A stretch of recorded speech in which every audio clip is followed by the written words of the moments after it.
Welcome back to a 78 Camaro video, even though it's not here. It's right here. So, tonight I'm going to pull that 496 long block out, get reacquainted with it, make sure everything's still kosher, and pull up some notes, kind of go over it, and try to decide if this cam is even suitable for what we're planning to do. Remeasure, or at least try to get to the point where I'm remeasuring deck height and stuff. I just don't remember. That was like 4 years ago.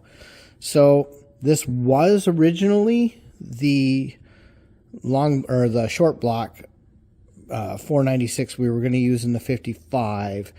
Because the deck had to be cut so much on this engine, I was never able to get a compression ratio that I was happy with without going to a really crazy gasket for the supercharger.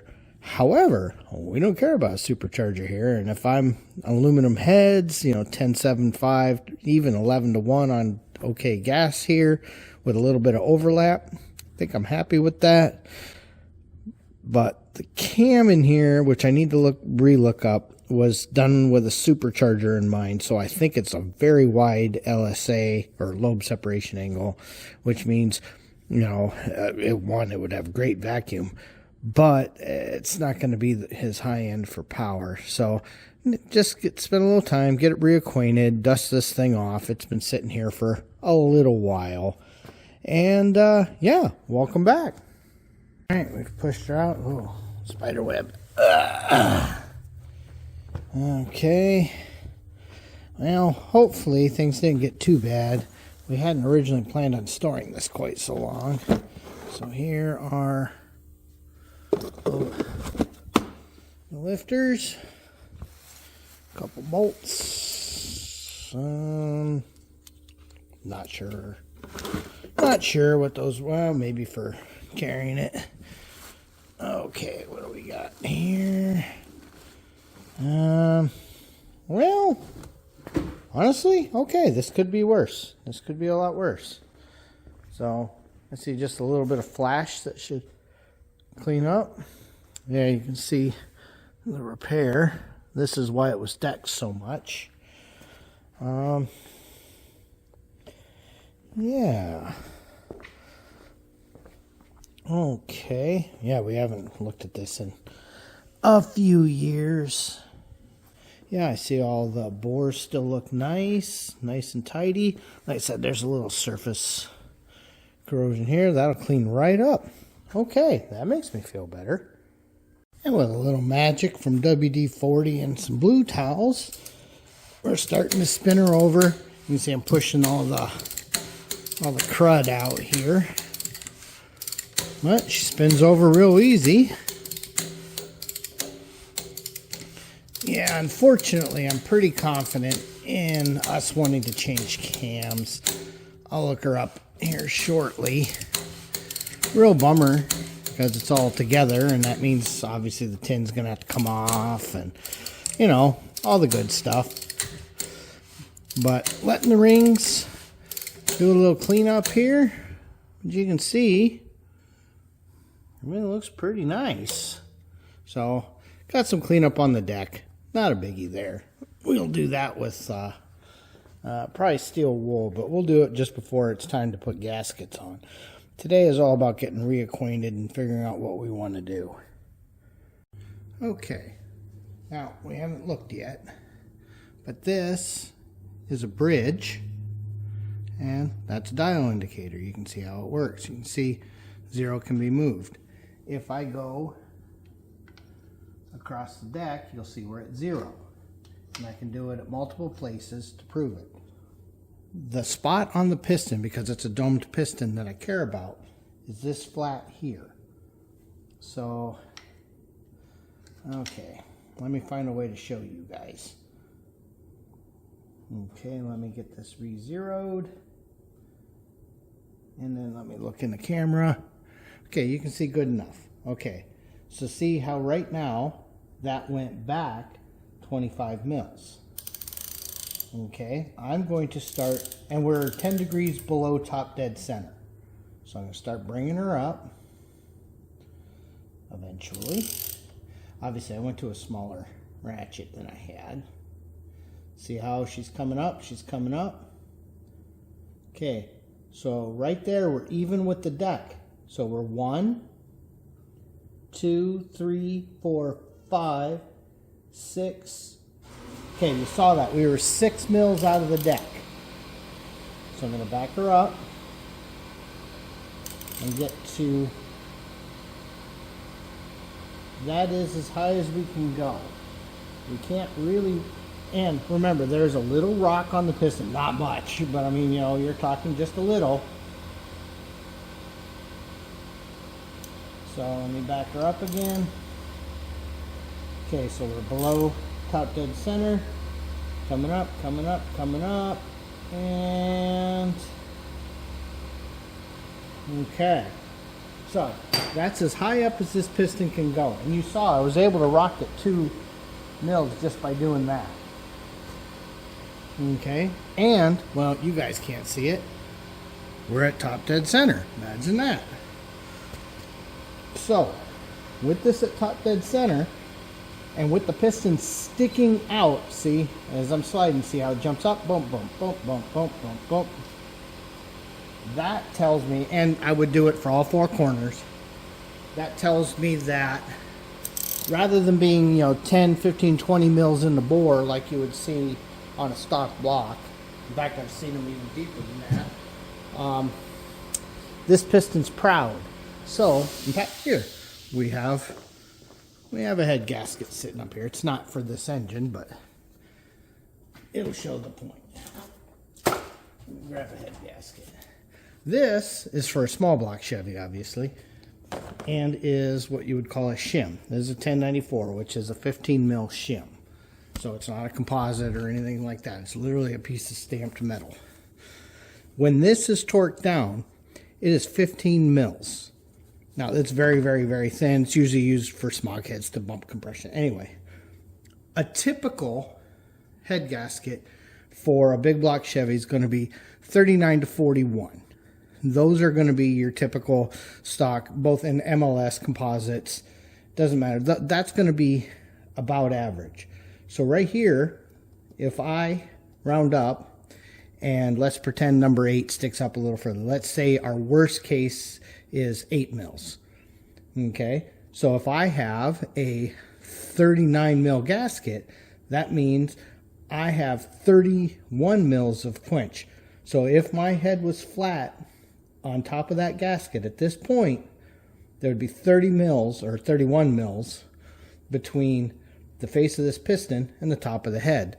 Let me go grab a calipers here and let me show you what that is. Now, for every engine head piston combination, there's an ideal quench. It's not the most important thing, but there's a little bit of extra power in it. So, one thing to note, if your quench is too tight, your piston's going to hit the head. Bad things are going to happen over time. Okay, so let me re-zero our caliper. Okay, right here. We're going to open it 31 mils. Which is right there. That is 31 mils. It's not going to be much more. In fact, it barely is the thickness of this piece of cardboard. So that's how close this piston is getting to the head. Now, assuming a 39 mil gasket and a flat portion on the head, which is pretty common. So, remember, your rods are going to stretch. We're revving it. It's coming up. If this hits the head, bad things will happen.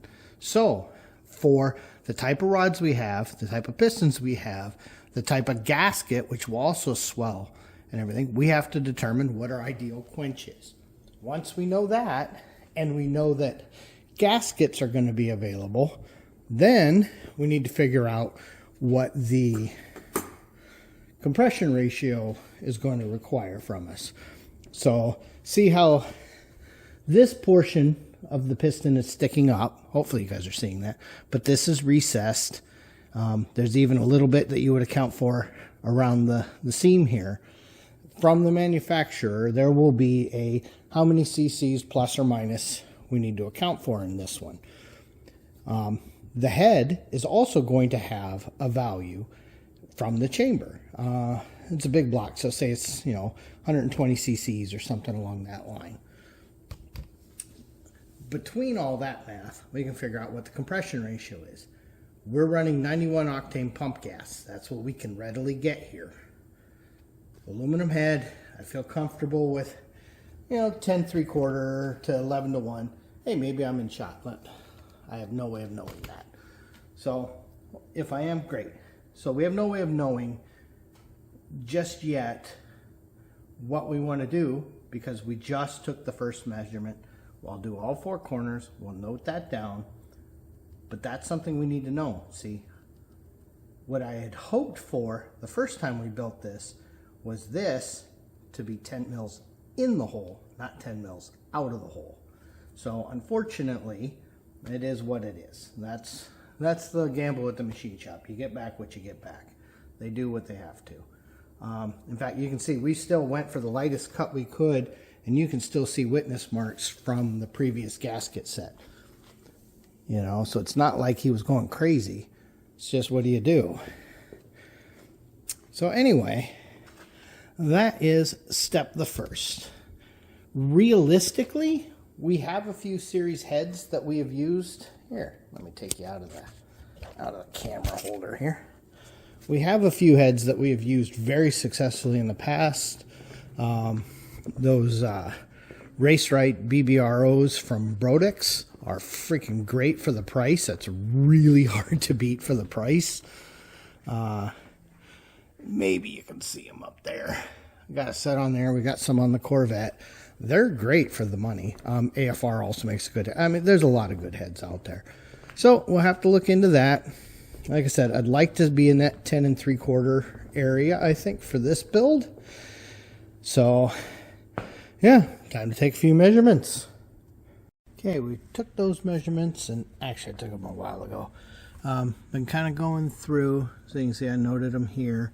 I've actually found some of my build notes from that project.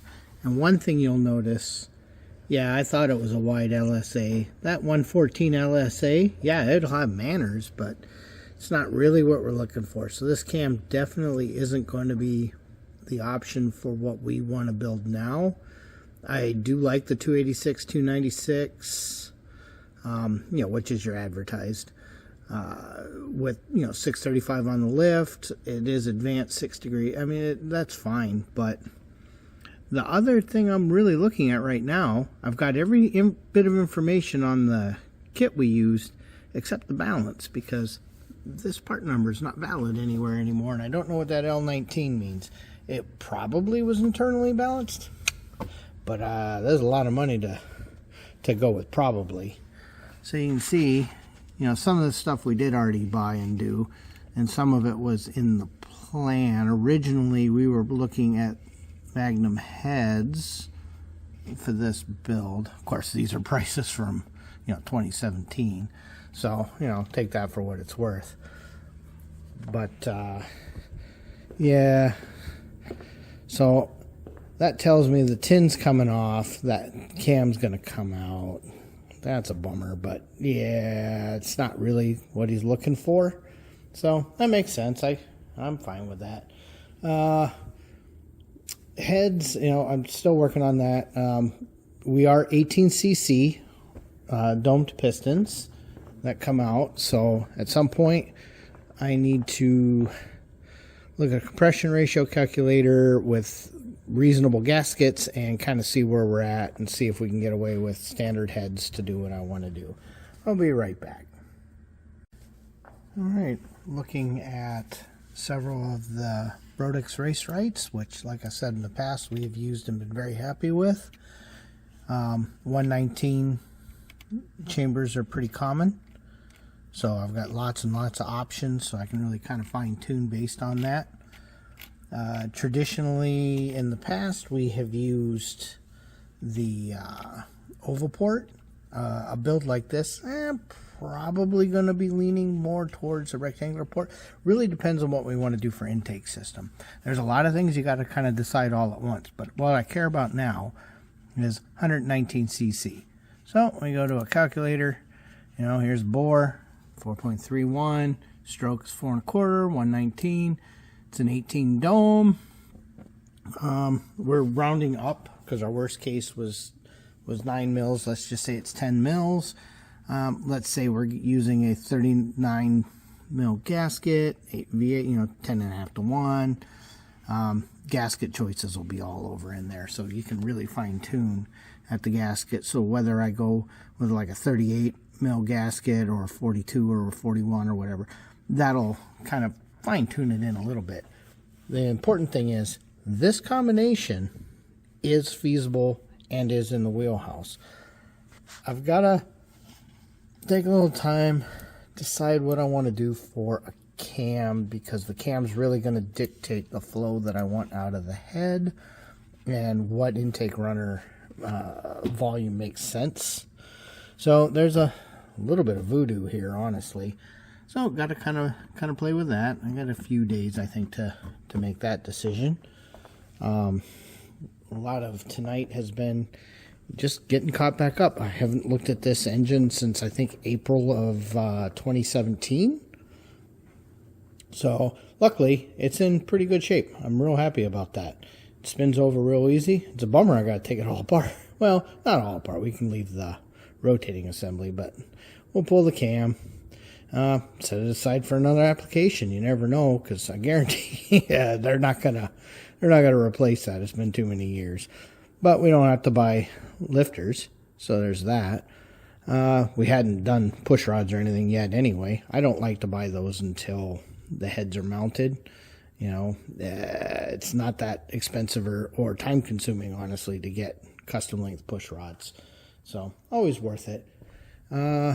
Let's see. I think that's kind of where I'm at on that. I don't have a lot else for it. Like I said, it was mostly just digging around on a computer trying to find notes. You know, nothing sitting over here or anything. So, all right. It's probably not the end of the video tonight, but we're probably getting pretty close. For the astute amongst you, you may notice the fish truck's now in the shop. You know, winter's here. So for now, I've got that sitting safe out of the way. I'm going to do research on the cam to start kind of getting this finalized and figure out exactly how we want to finish this. Got a couple more questions for Harlan about it, but it shouldn't be too bad. It's just money. So at this point, thanks for watching. You know, it's been a while on the 78 Camaro, and it's certainly been a while on that motor. So it's kind of nice to get back onto a project we haven't seen in a while. So please like, comment, and subscribe.